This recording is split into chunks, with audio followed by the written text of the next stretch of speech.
का आइडिया कौन है सियासत में? आइडिया मेरा राना तबरेज़ साहब है जी। जी। जब मुल्क हमारा इस हालात में होगा तो हम सबको ये चाहिए कि हम, अगर ये मुल्क है तो हम हैं, पहले हम। अस्सलाम वालेकुम नाज़रीन, मैं हूं मीर अब्दुल वहाब और आज के प्रोग्राम में हमारे साथ मौजूद हैं पाकिस्तान मुस्लिम लीग नून के सीनियर सूबाई रहनुमा चौधरी मोहम्मद अरशद वर्क और सीनियर सहाफ़ी सैयद मोहम्मद अली बुखारी। आज इनसे हम गुफ्तगू करेंगे पाकिस्तान की मौजूदा मुआशी और सियासी सूरत हाल के ऊपर। जिस तरह कि हमने देखा है कि पाकिस्तान के अंदर एक मिनी बजट जो है अनाउंस किया गया है, उसके बाद पाकिस्तान के अंदर एक महंगाई का तूफान आ गया है। मीर साहब, खाली मिनी बजट नहीं पेश किया गया बल्कि एक माह में 2 मरतबा पेट्रोल बम भी गिराया गया है। अभी कल की रात ही पेट्रोल की कीमतों में इजाफा किया गया है और 22 रुपये कीमत इजाफे के बाद पेट्रोल 272 पर चला गया है। जी चौधरी साहब, क्या हाल है? जी अल्लाह का शुक्र। आप सुनाएं? कल वज़ीर आला साबिक वज़ीर आला पंजाब परवेज लाइन साहब ने एक बयान दिया है जी, गवर्नर पंजाब इलेक्शन की तारीख देने से भाग रहे हैं। क्या इसमें कोई हकीकत है? मेरा नहीं ख्याल वो भाग रहे हो। हम तो जब से इसने शो डाला इमरान खान ने, मैं अपने विजन की बात कर रहा हूँ, मैं तो उस वक्त से कह रहा हूँ। हमारी पार्टी के अक्सर जो नुमाइंदे हैं या जिस तरह वो जो हमारे मेन लोग आगे काम करने वाले हैं, उनको तो कोई इतराज़ नहीं। बाकी देखें, कुछ चीज़ें इसमें हैं जो मुल्की हालात है, जो मईशत है, क्योंकि ये एक ही साल में या 4 माह के अंदर 2 इलेक्शन करवाना मुश्किल है, क्योंकि इस पर बहुत अखराजात आते हैं। अगर एक अभी करवाएंगे, 3 माह बाद दूसरा करवाएंगे, ये थोड़ी सी रीज़न है। लेकिन इसमें मेरा ख्याल है कि ऐसी कोई बात नहीं। हम तो कहते हैं यार इसको बात को ख़त्म करें, जितना देखें, जितना भी हमने इसको लंबा करेंगे उसमें हमें कोई इसका बेनिफिट नहीं मिलेगा, बल्कि इमरान खान को मिलता जा रहा है। क्योंकि ये महंगाई का तूफान आपके सामने, कि इतना हमारे मुल्क की जो मईशत तबाह हुई है, ये सब कुछ इनका बोया हुआ है। इन्होंने इस मुल्क को इस जगह पे लाके खड़ा किया। मैं समझता हूँ ये मियाँ साहब की बड़ी मेहरबानी कि उन्होंने ये फैसला मजबूरन किया, मुल्क अपने हाथ में लिया और इसको बचाने के लिए कि ये डिफ़ॉल्ट ना हो जाए। तो इलेक्शन हम कहते हैं करवाएं, इलेक्शन में कोई इशू नहीं, ऐसा कोई बात नहीं। जो परवेज लाई साहब ने कहा है ऐसी वो कोई बात नहीं। मेरा ख्याल है हम तो पूरी तैयारी करके बैठे हैं। चौधरी साहब, आप इलेक्शन को कब तक देख रहे हैं कि किस महीने में किस डेट तक हो सकता है? किसी टाइम भी आपको डेट अनाउंस हो सकती है, आप रेडी रहें, हम रेडी हैं। हम तो ये चाहते हैं कि मैं अपनी बात करूँ, मैं कहता हूँ ये आज ही टिकट का जिसका ना। आपसे एक छोटा सा सवाल है मेरा आपसे। कल इलेक्शन कमीशन ने एक बयान दिया है कि इलेक्शन कमीशन ने सुप्रीम कोर्ट के अंदर अपना बयान रिकॉर्ड करवाया कि उनको इलेक्शन करवाने से रोका जा रहा है, उनको प्रॉपर तौर पर सहूलियात नहीं फराहम की जा रही। उन्होंने फ़ौज से सिक्योरिटी मांगी और उनको सिक्योरिटी नहीं दी गई, और उन्होंने फ़ंड्स मांगे इलेक्शन करवाने के लिए, उनको फ़ंड्स नहीं दिए गए। इस पर आपका क्या मौक़िफ़ है? क्या इनको वाकई इलेक्शन से रोका जा रहा है कि ये एक नॉर्मल सी बात है? इलेक्शन से नहीं रोका जा रहा। बाकी जो मुश्किलात हैं, जो मामलात हैं, वो आपके सामने है। फ़ौज का तो वो बता सकती है कि वो सिक्योरिटी क्यों नहीं दे रही, उसको क्या उस मुश्किलात पेश आ रही है। तो बाकी आज तक जितने इलेक्शन हमारे हुए हैं उसके अंदर हमेशा फ़ौज ने ही इलेक्शन करवाने के लिए सिक्योरिटी फराहम की है। लेकिन ये कल इलेक्शन कमीशन ऑफ पाकिस्तान के चेयरमैन ने सुप्रीम कोर्ट के अंदर बयान अपना रिकॉर्ड करवाया कि उनको सिक्योरिटी नहीं फराहम की जा रही, उनको फ़ंड्स मांगे गए थे उनकी तरफ से, लेकिन उनको फ़ंड्स भी फराहम नहीं किए गए।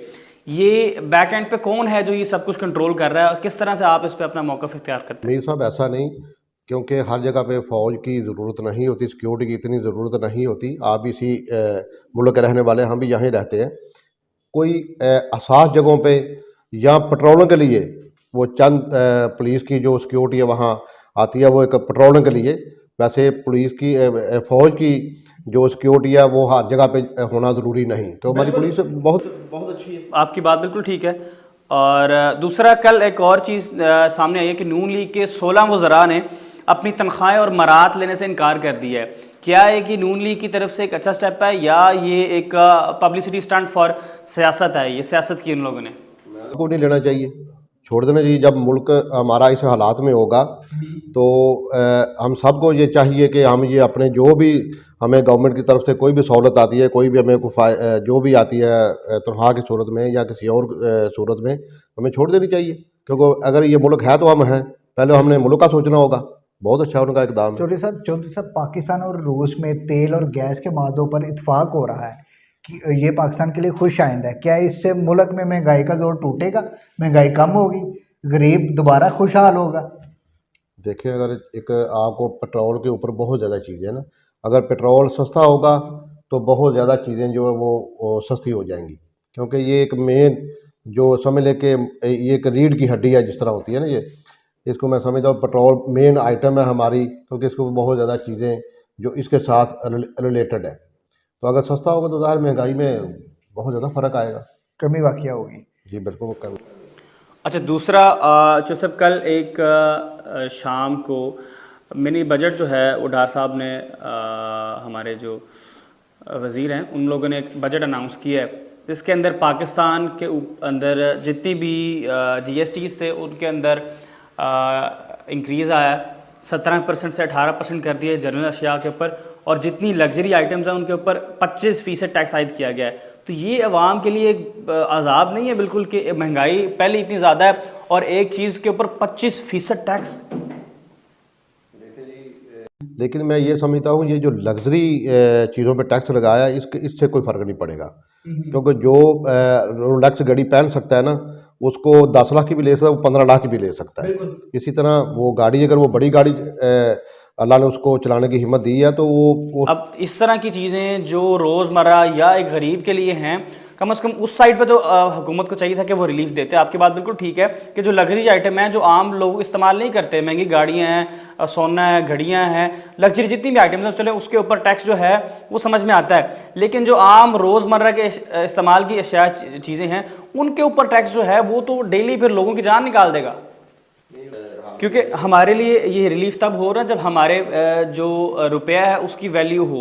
ऑलरेडी हमारे पास जो हमारी करेंसी है वो इतनी डीवैल्यू हो चुकी हुई है कि अगर एक कोई मज़दूर या कोई एक मिडिल क्लास वो महीने का 25-30 हज़ार भी कमा रहा है तो उसके लिए वो इतना पॉसिबल नहीं है कि वो उसके अंदर भी अपना गुजर बसर कर सके, 2 वक्त की रोटी खा सके, क्योंकि रोटी इतनी महंगी हो चुकी हुई है। आप आटा लेने चले जाएं उसकी कीमत कितनी महंगी हो चुकी है, चावल की बोरी लेने चले जाएं उसकी कीमत महंगी हो चुकी हुई है।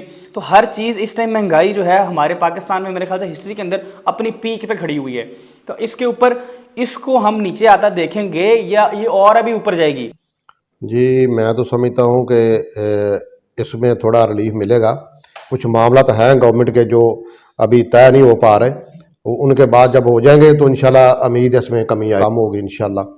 इमरान खान ने कल एक बयान दिया है चौधरी साहब। इमरान खान साहब ने कहा है कि मुल्क में मिनी बजट पेश करने के बाद महंगाई का तूफान आएगा, गरीब पिसता चला जाएगा, बेरोजगारी में इजाफा होगा। अपनी जब उनके दौरे इक़्तिदार था तब वो कहते थे कि महंगाई एक आलमी मसला है, तो अब की मर्तबा क्या कह रहे हैं कि इससे तूफान आएगा? इस पे आपका क्या मौक़िफ़ है? महंगाई वाकई का आलमी मसला है। इमरान खान साहब को अपनी बात भूल जाती है, जब दूसरे पे बात आती है वो उसी पे उंगली उठा देते हैं। इमरान खान साहब की पुरानी जितनी भी उनकी स्पीच है, जितने उन्होंने कैंपेन के दौरान इस जो काफ़ी सालों में उन्होंने जितनी बातें की है, हर बात की उन्होंने मुखालफत की, बाद में उसी के उल्ट चले। चौधरी साहब आपको अपने इलाके में दरपेश मसाइल क्या देखते हैं? आपके हल्का PP 136 मुरीदके से क्या कौन कौन से मसाइल हैं? आप उनको हल करने के लिए क्या तजावीज़ हैं, क्या आप काम करेंगे उस हवाले से? सबसे पहले तो मोहम्मद अली भाई आप हमारे इलाके से वाकिफ़ होंगे, क्योंकि हमारे इलाके के अंदर आप देखें अभी तक कोई सफाई का निज़ाम नहीं। शहर के अंदर कूड़े के ढेर पड़े हुए जगह जगह पे, और गलियां जो बाज़ार हैं उनकी भी हालत आपके सामने है। सबसे बड़ा जो मसला है वो है हमारे शहर में अमन का और ये तहफ़्फ़ुज़ का जो सबसे मेन मसला है, क्योंकि बाकी चीज़ों शायद गुजारा लोग कर पाएंगे, लेकिन इन चीज़ों से जो घर से बाहर निकलता तो उसको एक जैसे वो लियारी वाला हम वो टीवी में देखते थे अक्सर, कराची ये तो बात आपकी ठीक है कि लियारी से भी बढ़ गया, मुरीद के एक मिनी कराची बना हुआ है, तो कोई महफूज नहीं है। तो इस हवाले से पंजाब पुलिस या ये जो IG ने पिछले दिनों DPOs बदले हैं, अभी आपके हल्का में कल परसों सारे के सारे जिले के SHO बदले गए हैं, क्या उससे कमी वाक़या होगी जराइम? इंशाल्लाह कमी होगी, आपको नज़र आएगा क्योंकि इसके ऊपर हमने राना तनवीर साहब से ही बात की थी, फिर उन्होंने भी पीछे लग के कि ये जो ना ये सारा सेटअप चेंज किया जाए, क्योंकि पहला जो सेटअप था वो सारा इनका था, पीटीआई का था। उन्होंने ये लूट मार का बाजार गर्म करवा दिया, कोई वहाँ पूछने वाला नहीं। आपके सामने हमारे जो इलाके के कैसे हालात है, कितने ख़राब हालात है। तो इंशाल्लाह हम कोशिश कर रहे हैं, इंशाल्लाह जल्द अज जल्द ये अमन भी कायम होगा और ये इसमें कमी बहुत ज़्यादा। चौधरी साहब, आपसे एक पर्सनल सवाल है, आपने अपनी अमली सियासत का आगाज़ किस तरफ से किया, किस सन में किया? जी, अमली सियासत का आपके सामने 2015 में मैंने पहला इलेक्शन लड़ा। हमारे जो मौजूदा साहबका एमपीए थे, मौजूदा तो नहीं है, इस साहबका है, तो उनके ख़िलाफ़, उनके भाई के ख़िलाफ़ तो मैंने आज़ाद सैयद से इलेक्शन लड़ा। और इनकी जो गलत तरीक़ाकार है, जो इलाके के अंदर ये जो माहौल पैदा ये इन्होंने किया, और ये जो इनकी वो नाइंसाफ़ियाँ, इनकी वजह से मैं सामने आया हूँ और मेरा सफ़र अभी जारी है। आपका आइडिया कौन है सियासत में? आइडिया मेरा राना तनवीर साहब है जी। बतौर चेयरमैन हाजी यूनुस ट्रस्ट आपके मुतालिक मशहूर है, आपने बड़ा रफ़ाई काम किए हुए हैं, तो कोई एक ख़ास काम बताएंगे इलाके में? जी, एक तो हम शुरू से ना एक दो काम हमने लॉन्च किए थे। उस वक्त ट्रस्ट अभी रजिस्टर्ड भी नहीं था। एक साफ पानी के हवाले से, और एक जो यतीम लाचार गरीब घरों की बेटियां जो पैसों की वजह से, जहेज की वजह से, मेहमान को खाना देने की वजह से वो बेचारियां अपने घरों में बैठी थी। वो हाजी मोहम्मद यूनुस ट्रस्ट, मेरे वाला साहब का नाम हाजी मोहम्मद यूनुस साहब, उनके नाम पे हमने बनाया।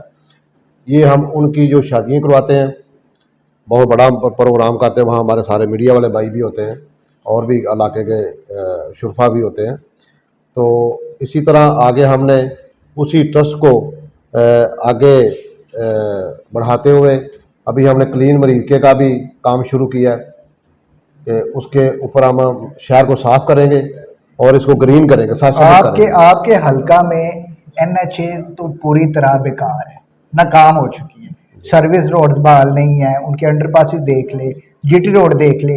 क्या आप अगर मौका मिलता है इस पे काम करेंगे? बिल्कुल करेंगे इंशाल्लाह। आपको इंशाल्लाह मेरे अल्लाह ने चाहा, अल्लाह पहले तो हमारे मुल्क की खैर करे, 1 साल के अंदर आपको मरीज़े में चेंज नज़र आए।